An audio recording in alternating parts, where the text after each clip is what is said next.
Daniel had been away for nearly 3 months on a high-pressure business trip overseas. Every day felt longer than the last. He would wake up in unfamiliar hotel rooms, handle endless meetings, and remind himself that this sacrifice was for his family. But through all of that, one thing kept him going, the thought of returning to his mansion. This mansion wasn't just a house. It was his dream, the fruit of decades of hard work.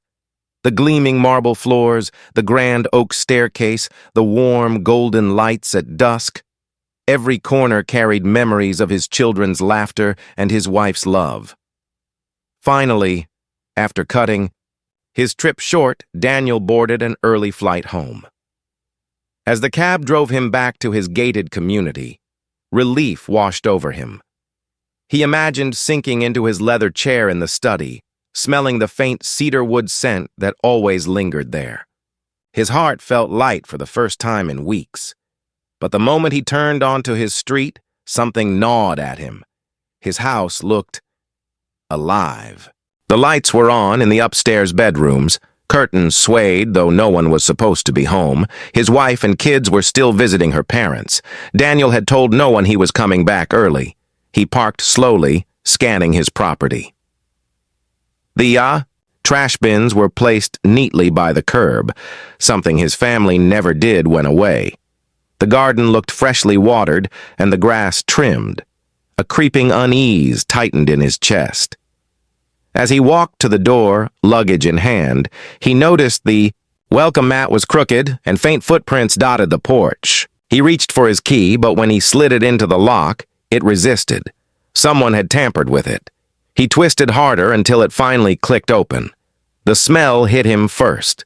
Cheap, floral air freshener, completely foreign to his home. Then his eyes fell on the furniture. The rug was slightly moved, cushions rearranged, and worst of all, on the coffee table sat a half-empty cup of tea.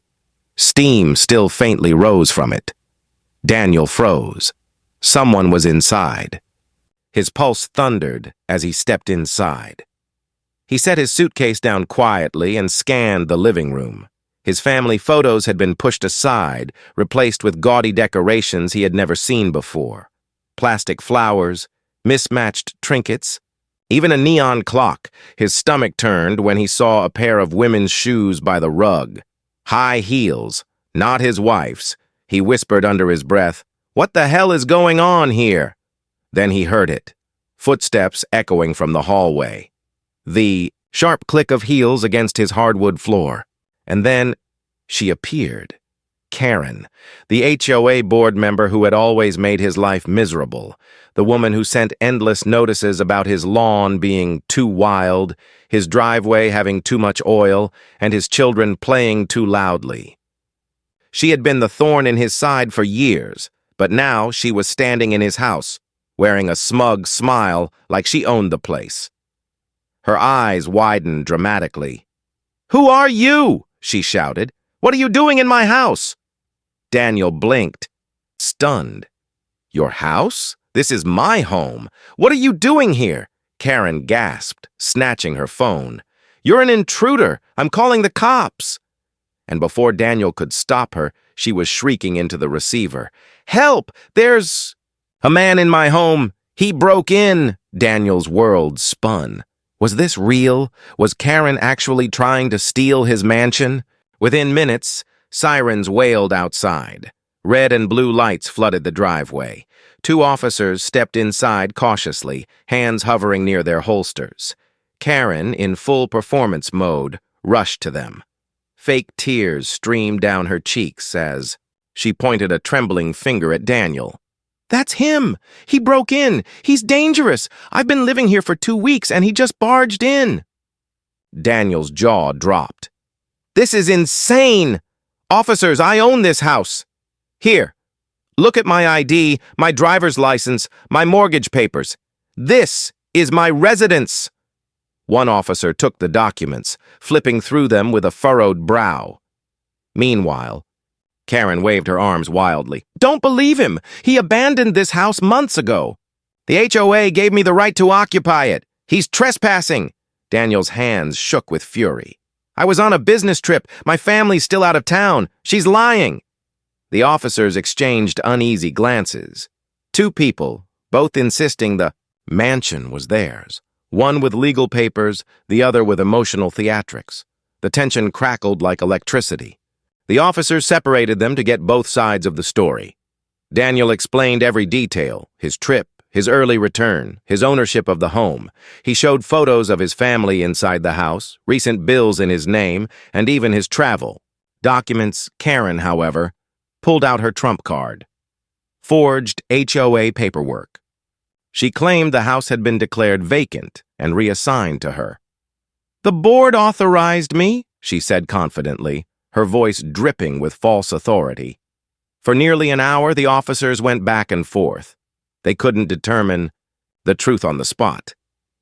Finally, one officer sighed. "This looks like a civil matter. You'll both need to resolve this in court." Daniel stared at Karen in disbelief. She was still standing in his house, and he was powerless to remove her that night. As she leaned against the doorway with a smug smirk, she whispered, "See you in court, trespasser." The very next morning, Daniel called his lawyer. Together, they dug deep into HOA records, searching for answers. What they uncovered was worse than he imagined. Karen had manipulated the HOA board into believing his house was abandoned. She had forged signatures, altered meeting minutes, and filed fraudulent documents claiming the property was now community managed. But she didn't stop there. She had moved in, redecorated, and even hosted official HOA meetings in his living room. Neighbors testified later that they had attended gatherings at Daniel's mansion, thinking Karen had been given legitimate authority. Daniel's blood boiled. This wasn't just trespassing, it was identity theft, fraud, and public humiliation. The HOA, blinded by Karen's influence, had enabled her scheme. Weeks later, the courtroom was packed. Neighbors, HOA members, even reporters filled the benches, eager to watch the drama unfold. Karen strutted in with arrogance, dressed sharply, playing the role of the wronged victim. She told the judge a tale of abandonment, that Daniel had run away from his responsibilities and the HOA had to step in to protect the property. She painted herself as a savior, rescuing the mansion from neglect, but Daniel's lawyer was prepared. Piece by piece, they dismantled her lies. Mortgage records, travel itineraries, utility bills, and even airport timestamps proved Daniel's ownership and presence. Security footage from neighbors showed Karen sneaking in, carrying boxes of her belongings. Witnesses testified that Karen had bragged about finally getting the house she deserved. Each word was another nail in her coffin. By the time Daniel's lawyer finished, Karen's confidence had crumbled. Her voice cracked as she stammered excuses. The judge's eyes narrowed. "This is not just a misunderstanding. This is deliberate. Fraud, trespassing, and illegal occupancy." The gavel slammed. "Karen, you are guilty." The courtroom erupted. Karen's face drained of color. She was fined heavily, evicted immediately, and permanently banned from the HOA board. The very power she had abused was stripped from her in an instant.